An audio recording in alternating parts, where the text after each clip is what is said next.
Hi all.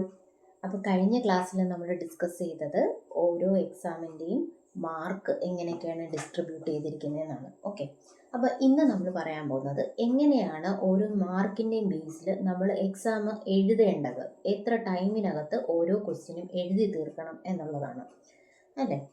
അപ്പം ഒന്നാമത്തെ question നമുക്കറിയാം 20 മാർക്കിനാണ്. അതിന് നമുക്ക് 600 വേർഡ്സ് ആണ് എഴുതേണ്ടത്. ഓക്കെ, അപ്പം അതൊരു 35 മിനിറ്റിൻ്റെ അകത്ത് എഴുതി കംപ്ലീറ്റ് ചെയ്യാൻ നോക്കുക. 20 മാർക്കിൻ്റെ തന്നെയാണ് രണ്ടാമത്തെ ക്വസ്റ്റ്യനും. അത് 600 വേർഡിനാണ് എഴുതേണ്ടത്. അത് നമുക്കൊരു 35 മിനിറ്റിൻ്റെ അകത്ത് കംപ്ലീറ്റ് ചെയ്യാൻ നോക്കാം. മൂന്നാമത്തെ ക്വസ്റ്റ്യൻ നമുക്ക് 10 മാർക്കിൻ്റെ രണ്ടെണ്ണമാണ് എഴുതേണ്ടത്. അപ്പോൾ 300 വേർഡ്സ് വെച്ച് രണ്ടും കൂടെ ചേർത്ത് 600 ആണുള്ളത്. പക്ഷേ 300 വേർഡ്സിൻ്റെ എഴുതാൻ വേണ്ടി നമുക്കൊരു 20 മിനിറ്റ് എടുക്കാം. കാരണം ഒരു എസ്സേ നമ്മൾ എത്ര ഭംഗിയായിട്ട് എഴുതിയാലും നമുക്കൊരു 15-16 മാർക്കേ കിട്ടുള്ളൂ. അതേസമയം 10ലാണെങ്കിൽ നമുക്കൊരു 8 കിട്ടാനുള്ള സാധ്യത വളരെ കൂടുതലാണ്. അപ്പോൾ അതുകൊണ്ട് ഒരു 20 മിനിറ്റ് എടുത്ത് നിങ്ങൾ 300 വേർഡ്സിൻ്റെ 10 മാർക്കിൻ്റെത് നന്നായിട്ട് എഴുതാം. അതുപോലെ തന്നെ രണ്ടാമത്തതും. പിന്നെ നാലാമത്തെ ക്വസ്റ്റ്യന് നമുക്ക് 5 മാർക്കിൻ്റെത് 150 വേർഡ്സാണ് നമുക്ക് എഴുതേണ്ടത്. ഓക്കെ, അതൊരു 10 മിനിറ്റ് എടുത്ത് എഴുതി തീർക്കുക. അപ്പോൾ ഒരു 40 മിനിറ്റ് കൊണ്ട് നമുക്ക് ആ 4 ക്വസ്റ്റ്യനും അറ്റൻഡ് ചെയ്യാൻ പറ്റും. അടുത്ത 4 മാർക്കിൻ്റെ നമുക്ക് 100 വേർഡ്സ് എഴുതിയാൽ മതി. അതായത് 5 ക്വസ്റ്റ്യനും കൂടെ ചേർത്ത് നമുക്ക് 20 മാർക്ക് കിട്ടുകയും ചെയ്യും. പക്ഷെ നമ്മൾ 500 വേർഡ്സ് എഴുതിയാൽ മതി. അതുകൊണ്ട് ഒരു 6 മിനിറ്റ് എടുത്ത് 4 മാർക്കിനുള്ള ക്വസ്റ്റ്യൻ എഴുതി തീർക്കാൻ നോക്കുക.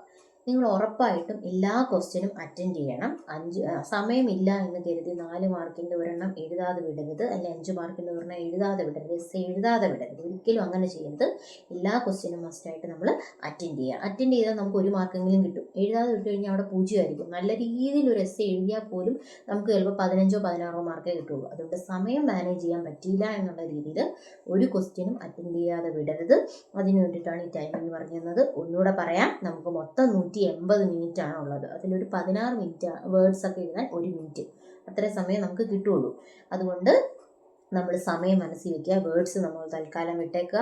4 മാർക്കിൻ്റെ ക്വസ്റ്റ്യൻ എടുക്കാൻ ഒരു 6 മിനിറ്റ് എടുക്കുക. അപ്പോൾ 5ാമത്തെ ക്വസ്റ്റ്യൻ മൊത്തം എഴുതി തരുമ്പോൾ നമുക്കൊരു 30 മിനിറ്റിൽ എഴുതി തീർക്കാൻ പറ്റും. 4ാമത്തെ ക്വസ്റ്റ്യൻ 5 മാർക്കിന് ഒരു 10 മിനിറ്റിൽ എഴുതി തീർക്കണം. 40 മിനിറ്റിൻ്റെ അകത്ത് നമുക്ക് 4ാമത്തെ ക്വസ്റ്റ്യൻ ഫുൾ എഴുതി തീർക്കാൻ പറ്റും. 5 മാർക്കിൻ്റെ എല്ലാ ക്വസ്റ്റ്യനും. 10 മാർക്കിൻ്റെ 2 ക്വസ്റ്റ്യൻ ഉണ്ട്, അത് 20 മിനിറ്റ് വെച്ച് എടുക്കുക. അപ്പോൾ 10 മാർക്കിൻ്റെ 2 ക്വസ്റ്റ്യന് നമുക്കൊരു 40 മിനിറ്റിൻ്റെ അകത്ത് വെച്ച് എഴുതി തീർക്കാൻ പറ്റും. 20 മാർക്കിൻ്റെ എസ്സേക്ക് ഒരു 35 മിനിറ്റ് എടുക്കുക. 70 മിനിറ്റ് കൊണ്ട് 20 മാർക്കിൻ്റെ എസ്സേയും എഴുതി തീർക്കാൻ നോക്കുക. ടൈം മാനേജ്മെൻറ്റ് വളരെ ഇമ്പോർട്ടൻ്റ് ആണ്. എക്സാമിന് നമ്മൾ എത്ര പ്രിപ്പയർ ചെയ്താലും എക്സാമിന് സമയത്ത് എഴുതി തീർക്കുക എന്നുള്ളത് പ്രധാന ഘടകമാണ്. അതുകൊണ്ടാണ് അത് ആദ്യം തന്നെ പറഞ്ഞു തന്നത്. അപ്പം എല്ലാവർക്കും ഓൾ ദ വെരി ബെസ്റ്റ്. സമയവും മാർക്കും മനസ്സിൽ വെച്ചിട്ട് പഠിച്ച കാര്യങ്ങളൊക്കെ നന്നായിട്ട് എഴുതാൻ പറ്റട്ടെ. All the very best. Timing ആണ്, സ്ക്രീൻഷോട്ട് എടുത്ത് വെച്ചേക്കേണ്ടവർ ഒന്ന് വെച്ചേക്കുക.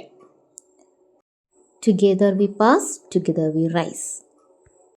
Thank you for watching. എല്ലാവരും സപ്പോർട്ട് ചെയ്യുക, സബ്സ്ക്രൈബ് ചെയ്യുക, ലൈക്ക് ചെയ്യുക, കമൻറ്റ് ചെയ്യുക. Thank U.